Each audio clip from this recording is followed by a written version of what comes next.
Yo soy Diana Balbuena, soy médico especialista en reproducción humana. He trabajado en embriología también mucho tiempo. Hago investigación científica básica y clínica, y en los últimos años me he dedicado a trabajar en una empresa multinacional que es relacionada con genética para la reproducción humana. Pues yo fui consciente de que tenía problemas de fertilidad, aunque realmente no era que los tuviese, sino que iba a necesitar tratamientos de reproducción. Cuando mi pareja me comentó que él se había hecho la vasectomía porque era una persona ya casada que tenía unos hijos y que no quería tener más hijos en su momento con su mujer. Entonces sí que había congelado espermatozoides por si acaso, pero no tenía espermatozoides en el eyaculado. Por lo tanto, quisiéramos o no, teníamos que pasar por técnicas de reproducción asistida. Pues sí que es extraño, sobre todo cuando ya trabajas en reproducción, decir ahora yo tengo que ser la paciente, es un poco extraño, pero realmente también sientes que se te facilita, ¿no? Que como es con lo que trabajas, sientes que pues sí que hay posibilidad, conoces los resultados, estás más relajada porque predices más o menos qué puede pasar. Entonces no me supuso una gran preocupación. Y tú sabes, cuando uno está enamorado y va a empezar una relación o se va a casar, pues no piensa en los problemas, piensa en las soluciones más que los problemas. Entonces, pues yo simplemente pensaba que el día que yo quisiera tener hijos, que queríamos, habíamos hablado mucho de tener varios hijos, el día que tuviéramos que tener esos hijos, pues ya nos haríamos un tratamiento. Y la verdad es que hasta me ilusionaba el hecho de que estuviera no solamente en mis manos, pues a nivel de psicológico y todo esto, como paciente, sino que también yo misma pudiese influir sobre los resultados y yo misma hacer las técnicas como de embrióloga, y todo eso me dio mucha ilusión en medio de todo. Bueno, pues lo primero es que estuvimos muchos años como pareja. Él tenía, como te comenté, 2 hijos, entonces esperamos a que crecieran bastante para nosotros tener nuestros hijos, establecernos como pareja y como cuidadores de esos niños. Entonces, cuando ya vino el momento de pensar en nuestros hijos, pues simplemente fue decir, pues vámonos al tratamiento, vamos a descongelar esos espermatozoides, yo me voy a hacer la estimulación para tener muchos ovocitos. Una vez salen tenemos los ovocitos extraídos, pues es ponerlos a fecundar en el laboratorio y esperar los resultados. Así que simplemente como manos a la obra dijimos y ya está. No, sí que esperamos, como te digo, unos años, pero después ya fue dicho y hecho. Sí, inclusive en la primera estimulación, creo que fueron como 14 ovocitos que me extrajeron, que además mi expareja era el médico que me los extraía, entonces me hizo la estimulación, él me hizo la extracción de los ovocitos, eran 14 ovocitos, y yo cuando me desperté de la anestesia me fui al laboratorio en plan de embrióloga, y entonces cogí esos ovocitos, les retiré las células que tienen alrededor y descongelé los espermatozoides para hacer una microinyección, se llama Munixi. Eso lo hice yo manualmente, y la verdad es que fue muy emocionante porque el primer ovocito lo vi tan bonito y el primer espermatozoide también lo inyecté y dije, este va a ser mi hijo. Y fue así. El primero de todos que inyecté, ese fue mi hijo Oscar.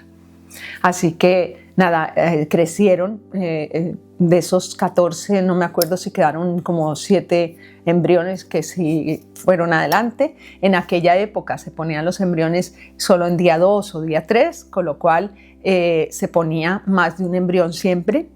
Me pusieron 2 embriones, uno fue ese primero y el otro yo estoy segura de que Oscar fue el primero porque era así perfecto desde el primer momento, era espectacular, así que fue un proceso muy emocionante. Eso es que tú tienes tu regla y desde que la tienes pues empiezan el objetivo aquí es extraer más de un ovocito, que normalmente tu cuerpo en cada ciclo menstrual solo ovula un ovocito. Pues para la fecundación in vitro lo que se hace es una estimulación de varios folículos que son donde crecen los ovocitos. Se estimulan al tiempo varios para poder obtener varios ovocitos, extraerlos con anestesia general. Esto durante el tiempo de estimulación recién tienes la regla, te hacen una ecografía para ver que todo está bien, que tus ovarios están en reposo y que tu útero está adecuado para poder tener un embarazo, y ahí te empiezan a dar folículo estimulante, que son las hormonas. No sé si te acuerdas de las hormonas que producimos a nivel de la hipófisis, pues te dan esas hormonas para que los folículos crezcan, ¿vale? Y crecen varios folículos, los vamos evaluando con ecografía y se van tomando valores de estradiol, de progesterona, de las hormonas que tienen que ver con la reproducción. Y entonces sabemos muy bien cuántos ovocitos están creciendo, cuántos ovocitos están madurando y pueden llegar a extraerse. Llega un momento en que tienen un tamaño ya preovulatorio adecuado y que seguramente están ya a punto de madurar, y entonces nosotros mismos que hemos como cogido el mando de todo el ciclo menstrual, todo esto se hace, ya no es espontáneo, sino que lo hacemos nosotros, pues hacemos que se produzca la ovulación. Dando otra hormona, que es la que produce la ovulación, la LH o la HCG, se hace un pinchazo de esa hormona y se ve como más o menos a las 36 horas el folículo se rompe y entonces se sale el óvulo. Antes de que se rompa por sí solo, se programa el momento de la recuperación de esos ovocitos y se duerme a la paciente. A mí se me durmió totalmente. Se extraen esos ovocitos desde los folículos para que no alcancen a ovular. Se extraen con un método de aspiración, se ve con ecografía cómo van saliendo uno tras otro en unos tubitos de ensayo, y eso se pasa al laboratorio de embriología. En el tubito de ensayo que va, los embriólogos cogen ese líquido y lo observan en una placa, lo pasan a una placa y observan que hay un folículo, generalmente hay un ovocito por cada folículo extraído. Entonces ese folículo se coge y para hacer ICSI hay que retirar las células de alrededor, y si quiere uno hacer solo fecundación in vitro sin hacer la microinyección de los espermatozoides, que eso depende de la calidad del semen básicamente, pues entonces se dejan con esas células alrededor y se ponen en contacto con muchos espermatozoides alrededor. En el caso mío pues era con ICSI porque era mala calidad, ya había una mala calidad y además pues estaban congelados los espermatozoides, entonces contábamos con muy poquito, teníamos que usar un espermatozoide por cada óvulo. Entonces pues se le quitaban esas células de alrededor y se hacía el proceso del ICSI, y ese es el proceso básicamente que se hace en el laboratorio hasta la fecundación in vitro, que se observa al día siguiente de que se hace esa fecundación, y después se espera unos días más para ir viendo cómo esos embriones que se generan por la unión del espermatozoide con el ovocito pues van desarrollándose, y según cómo estén, hay criterios morfológicos en los que tú puedes evaluar que ese embrión pues sí que es capaz de seguir adelante o no. No solamente hay criterios morfológicos, hay otra serie de criterios, pero en aquella época pues más que todo se utilizaban los morfológicos solamente. Entonces pues se escogen los más bonitos, se escogían los más bonitos, y estos embriones se ponen en un catéter 2 o 3 días después. Hoy en día se hace 5 o 6 días después, y estos se ponen en un catéter muy delgadito y se vuelven a transferir al útero. Y lo que se hace con esto, que es la fecundación in vitro normal, es eso, hacer la fecundación in vitro, es decir, en el laboratorio, crecer esos embriones en el laboratorio hasta un punto en que estén preparados para pegarse al útero. Cuando estén preparados para adherirse al útero, entonces se hace esa transferencia dentro del útero, ya no pasan por las trompas como normalmente ocurre, o sea, como naturalmente ocurre sin los tratamientos de reproducción, y se dejan en el útero y ese embrión pues se adhiere a las paredes del útero y empieza a crecer, implanta y empieza a crecer. Pues pasó que habían cambiado muchas condiciones. Realmente el pool de embriones que estaban congelados de la primera vez pues eran los mismos, tenían la misma edad. Esos ovocitos tenían la edad que yo tenía cuando se había hecho la primera estimulación, con lo cual lo predecible era que fueran de muy buena calidad esos embriones. Entonces pensamos que era muy fácil, que era descongelar esos embriones, ponerlos y ya me quedaba embarazada igual que la primera vez, de forma muy sencilla.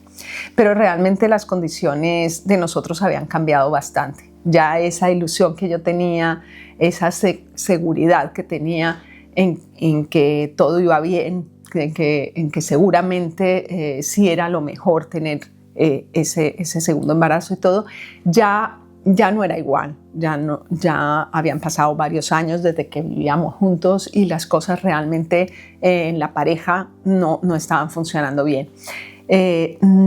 A pesar de que no era que discutiéramos ni nos gritáramos ni nada de eso, cuando una relación empieza a funcionar así, tú no eres consciente, no te das cuenta muchas veces.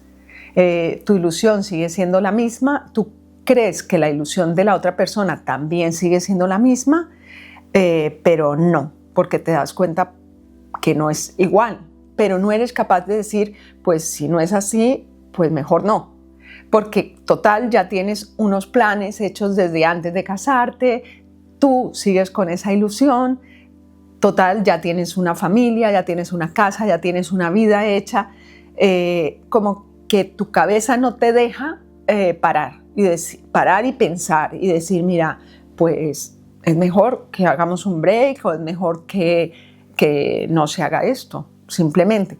Entonces, todo esto que viene por ahí detrás te llena de dudas, de emociones encontradas y de bloqueos. Y esos bloqueos se traducen a nivel corporal. Entonces, por más que me ponía esos embriones que eran de buena calidad y que estaban igual de bien que los primeros, se me preparaba el útero y de igual forma perfectamente, yo ya no me quedaba embarazada. Entonces estuvimos 2 años, casi 3 años más intentándolo. Desde que empezamos cuando mi hijo tenía casi 2 añitos, hasta que por fin me quedé embarazada, pues tuvimos que hacer como 3 estimulaciones más, tuvimos que hacer en total como unas 5 transferencias embrionarias de siempre embriones de buena calidad.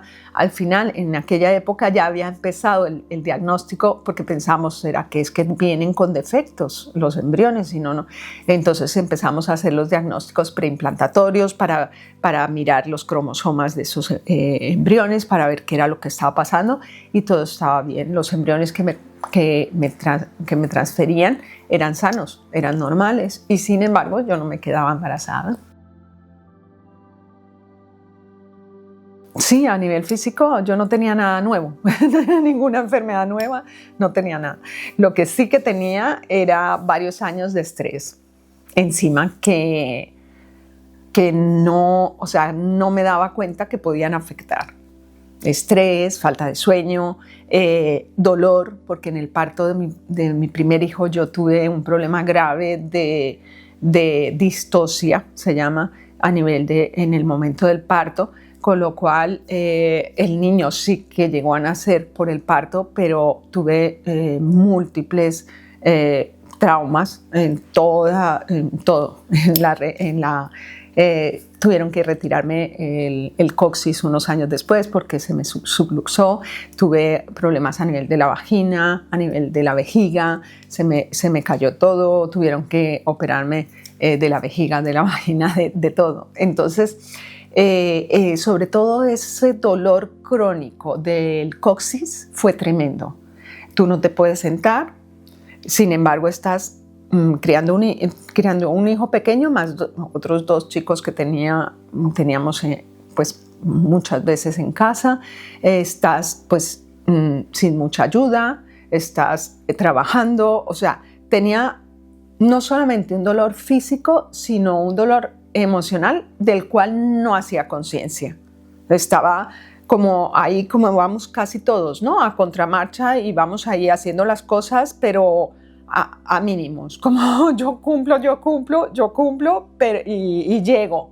Pero claro, llegaban las noches y entre que, pues con niños que no duermen, que todo esto, pues todo eso hacía que no solamente fuera un problema de estrés, de emociones que no estaba sabiendo afrontar con relación a la pareja, sino que también tenía un cansancio crónico, también tenía fatiga y tenía mucho dolor. El dolor hace que el dolor es como si tuviera un estrés constante. El dolor crónico hace que se produzcan muchas hormonas, las hormonas del dolor, pues se dejan de producir hormonas de satisfacción, la serotonina, la dopamina, y lo que llegas a producir son otro tipo de hormonas, sobre todo adrenérgicas, el cortisol, que tan mal hace en todo esto, pues el dolor hace que se produzca mucho cortisol. Entonces yo ya había entrado en esa como cascada negativa y no me había dado cuenta. Y por eso no resultaban los tratamientos. Sí, la verdad es que cambié muchas cosas. Me di cuenta, no de lo que debería haberme dado cuenta en total, pero me di cuenta de muchas cosas. Me di cuenta que tenía estrés, que estaba durmiendo mal. Me di cuenta que tenía que fortalecerme yo, dormir mejor, y comencé a leer libros de desarrollo personal. En ese momento leí varios libros, leí la enfermedad como camino, por ejemplo, leí varios libros de Deepak Chopra, la curación cuántica, leí varios libros de desarrollo personal y en todos, yo no encontré nada de reproducción en ese momento, pero sí de desarrollo personal, individual. Con lo cual yo me puse a hacer cambios a nivel personal. ¿Qué cambios hice? Pues tratar de dormir mejor, comer más sano, estar más tranquila. Cuando algo me molestaba, yo empecé a manejar mis emociones. No sabía manejarlas del todo, pero las manejaba mejor. Y sobre todo, el cambio que fue fundamental fue aumentar mi seguridad, la seguridad de lo que yo quería. Yo quería tener una hija. Y eso no había nada que me lo pudiera, ni nadie que me lo pudiera quitar. Y eso hizo que yo como que me blindara y que me hiciera súper fuerte. Yo me acuerdo que inclusive llegó un momento en que le dije a mi pareja, pues si tú no quieres no pasa nada. Yo lo hago. O sea, era tal mi seguridad y mi fortaleza en ese aspecto que yo iba para adelante como un tiro. Ahí pues tú fallas en no considerar a esa otra persona dentro de la ecuación, ¿sabes? Pero personalmente lo que necesitaba para un tratamiento, para que funcionara, simplemente era que yo estuviese bien, porque los espermatozoides ya inclusive los había congelado hacía muchísimos años y no se necesitaba de la pareja para que funcionara en ese momento realmente. Solo se necesitaba esa fortaleza que yo pude desarrollar y lo hice y me quedé embarazada. La verdad es que yo no puedo dar consejos tampoco, porque para mí hoy en día lo hice bien porque tengo a mi hija. Desde que tengo a mi hija, para mí lo hice perfecto, era lo que yo quería, la tengo y la adoro y no la cambiaría por nadie. Pero a nivel de, si yo pudiese echar para esos años para atrás, tal vez invertiría muchísimo más tiempo y más esfuerzo en la relación, en que los dos llegáramos a acuerdos para poder tener esa hija y que los dos la quisiéramos tanto como yo la quería, ¿sabes? Porque claro, comenzar eso con esas diferencias entre una pareja eso no llega a buen puerto. Eso es como las parejas que dicen, vamos a tener hijos para que no peleemos más. Es justo al revés. Tú cuando tienes un hijo es cuando más puedes pelear porque aumentan exponencialmente los motivos por los que puedes pelear, que son cómo los voy a educar, se despertó, quién va a atenderlo, lloró, es que es igual a ti, o sea, es que es todo, es todo lo que un niño trae potencialmente para una pareja que no está muy sólida, son problemas, no son soluciones. Entonces, ahí yo lo pensaría mucho mejor en este momento de mi vida. Y por eso es que yo estoy tratando de crear estos sistemas de mejorar también la relación entre las parejas. No solamente por mejorar los resultados de la reproducción asistida, sino por mejorar la estabilidad de esos hogares. El sistema es creando muchos hábitos nuevos, hábitos que son personales, pero a los dos miembros de la pareja. Hábitos no solamente a nivel de hacer ejercicio, levantarte pronto para poder estudiar cosas nuevas, sentir que creas retos y los cumples para llenarte de autoestima. Todo es un trabajo, pero en los dos miembros de la pareja, no solo en uno, no solo en la mujer, sino en los dos. Y todo eso hace que haya un crecimiento personal y espiritual de los dos, mejoran la relación de la pareja. Por lo tanto, a nivel físico se disminuye el estrés porque también hago programas de meditación, hago programas de ayudarles con el ejercicio, ayudarles a perder el peso o a que ganen un poco de peso si no lo tienen. Hay mujeres que están muy delgadas y ni ovulan. Entonces todo eso les crea más estrés, pero entran en círculos viciosos que no son capaces de solucionar por sí mismos. Los médicos les dicen, es que como estás obesa, pues por ahí es que no te quedas embarazada porque estás obesa. Entonces la paciente trata de perder peso, pero se siente culpable porque está obesa, pero entonces come más porque eso de saber que ella es la culpable, pues hace que coma más. Y entonces está más gorda. Y todos esos círculos viciosos que se nos crean, que son todos rollos mentales al final, pues es trabajarlos uno a uno, con mucha paciencia y con los dos miembros de la pareja simultáneamente.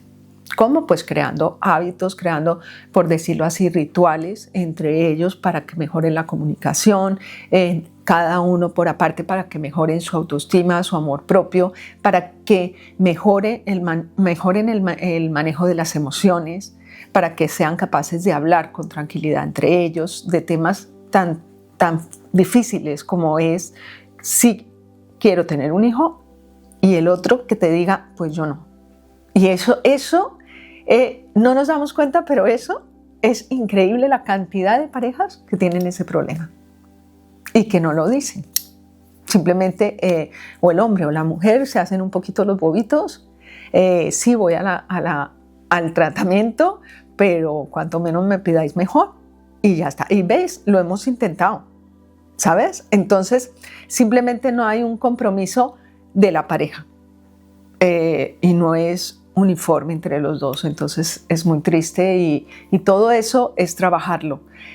Y si la pareja no llega a un acuerdo en ese sentido, pues es mejor que lo sepan y que lo sepan con tiempo, que van a tener problemas después. Cuando vengan sus hijos van a tener problemas porque el uno le va a decir al otro, ves, yo no quería tener hijos, o ves tal, y los problemas cada vez se van haciendo más gordos. Y que sepan que eso al final se traduce en una familia disfuncional y en una cantidad de cargas para un niño que viene, que se siente una carga y que además se termina en divorcio, que el niño se le rompe la familia. O sea, es tantísimas consecuencias las que puede traer el no abordar eso desde un principio, que yo creo que si todos lo conociéramos, aprenderíamos y estudiaríamos y haríamos lo que fuese antes de decir voy a tener un niño. Estas parejas son las que están de acuerdo, La mayoría van a centros de reproducción, la mayoría de parejas que están de acuerdo van juntos a centros de reproducción. Lo que te digo, hay algunas que realmente no lo tienen tan claro, pero las que lo tienen muy claro, eso se llama infertilidad idiopática, que es que no se sabe por qué motivo no se están quedando embarazados. Pero hay que escudriñar muy a fondo para encontrar un motivo. Y generalmente lo hay. Lo hay, por ejemplo, que alguno de los dos miembros de la pareja no está siendo feliz en el trabajo, por ejemplo, y eso le está generando una carga de estrés que ni siquiera están siendo conscientes. Hay también posibilidades de que, por ejemplo, él fume y eso esté alterando no solamente la calidad espermática, sino que la mujer le moleste que él fume, lo esté culpabilizando, y aunque los dos quieran, él se está también culpabilizando y ella también, pero no se lo están diciendo abiertamente, pero eso está pasando. Esas mecánicas entre las parejas ocurren sin necesidad de decirlo. Y todas esas cosas salen a flote en cuestionarios, en evaluaciones, en preguntas.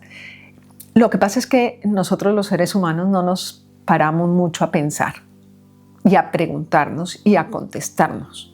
Entonces, cuando estamos frente a un papel y nos hacen una serie de preguntas, salen a flote una cantidad de cosas y ahí suelen salir las causas de la infertilidad idiopática. Puede ser una tontería. Y con solucionar esa tontería, poder empezar a tener mayores probabilidades. No digo que de pronto no necesiten el tratamiento, probablemente lo necesitan también, pero se mejoran las probabilidades de ese tratamiento. Sí, hay varios programas. Tengo un manual para que la gente que lo quiera leer se vaya empezando a informar. Tengo un libro que es como toda la información que te estoy contando, plasmada en un libro con cosas también personales que cuento en el libro, porque es un libro que es para todo el mundo, no es un libro científico y para médicos solamente, no, es un libro para las parejas, para que la gente se sienta identificado, que vean que no son ellos los únicos que están pasando por lo que están pasando, sino que yo como médico y como especialista y como embriólogo y todo, también lo he pasado y abro completamente mi corazón y toda mi privacidad. En ese libro cuento cómo he pasado por todo esto, y entonces eso hace que las personas puedan utilizar ese libro no solamente de lectura, sino de ayuda para ellas. También tengo cursos online que tú puedes acceder como una plataforma. Vienen 4 clases en un curso, por ejemplo, webinars, pero lo ideal, creo yo, son las mentorías, que son unos programas de acompañamiento en el que se acompaña a la pareja, ya sea solo a la pareja individualmente, personalmente a esa pareja, o en grupos en los que se trabaja. Realmente nunca se ponen en contacto las parejas unos con otros, sino que me ven todos a mí. Ellos van trabajando cada uno en su tema y vamos estableciendo retos personales, pero se va trabajando en grupo lo que es la formación y la información a todas esas parejas, y se van logrando ciertos retos cada determinado tiempo. Por ejemplo, cada 15 días nos ponemos retos y los vamos logrando. Establecemos, por ejemplo, rituales para hacer ejercicio, para dormir bien, horas adecuadas, no comer cosas pesadas de noche, cambiar la despensa por completo, cambiar la compra. Pero no es todo de una, ni es todo obligado, ni es un estrés más, sino que se va haciendo paulatinamente y sobre todo acompañados por mí. Esos son los programas que yo estoy teniendo para que la gente pueda entrar a seguirlos. Bueno, lo primero, que no están solos, que no solo es que no están solos porque sean los únicos que tengan esos problemas, sino que además ellos dos se tienen que sentir acompañados, ellos dos, que además tienen un grupo de personas alrededor que tienen esos mismos problemas y que además estamos todo un equipo de gente que trabajamos desde diferentes ángulos, desde la parte clínica, embriológica, hay enfermeras, todo un personal de apoyo, hay psicólogos que estamos para ayudarles. No se deben cerrar, no se deben cerrar en esa frustración, en esa ira, que no nos damos cuenta, pero la ira existe mucho más de lo que somos conscientes, ¿no? Y es totalmente contraproducente. Entonces, todo eso hay que sacarlo. Hay que sacarlo, hay que hablarlo con la pareja, hay que mirarse a uno, a sí mismo, darse cuenta de lo que le está pasando, como te decía, haciéndose preguntas y contestándoselas sin miedo y saber que el momento llegará. O sea, porque tu cuerpo no es diferente al de todo el mundo, simplemente falta como el ingrediente, ¿no? El que te falta a ti o a mí, ese hay que ponerlo. Y lo difícil a veces es descubrir cuál es el tuyo y cuál es el mío. Pero para eso mismo, yo aquí doy estos programas de apoyo para que descubramos cuál es el que te falta a ti o el que le falta a tu pareja o el que me faltó a mí y trabajemos en él hasta que lo superemos.